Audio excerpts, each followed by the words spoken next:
साथियो, हा व्हिडिओ बघा तुम्ही.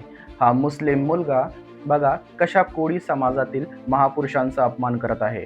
याचं नाव इलियास शेख आहे. मित्रांनो, हे प्रकरण वाशी येथील मिनी सिशोर परिसरातील आहे. या प्रकरणावरून पोलिसांनी एफ.आय.आर. नोंदली आहे, पण मुख्य आरोपी अजूनही फरार आहे.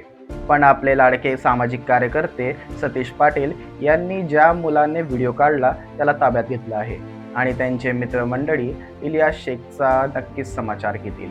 मित्रांनो, पण जर कधी काही पण वाद होतो तर ग्राउंड लेवलला मनसेचेच कार्यकर्ते उतरतात आणि आरोपींना धडा शिकवतात. मित्रांनो, मनसेचे कार्यकर्त्यांना लोक गुंड म्हणतात, पण ते का गुंड बनतात, का अशी कृत्य करतात हे कोणी विचारत नाही. मित्रांनो, मी महाराष्ट्रात वंचित बहुजन आघाडी ही पार्टी सोडली तर दुसरी पार्टी मला अशी कोणतीच दिसत नाही जी सत्तेत नसून भल्याभल्यांना घाम फोडते, आणि ती पार्टी म्हणजे मनसे आहे.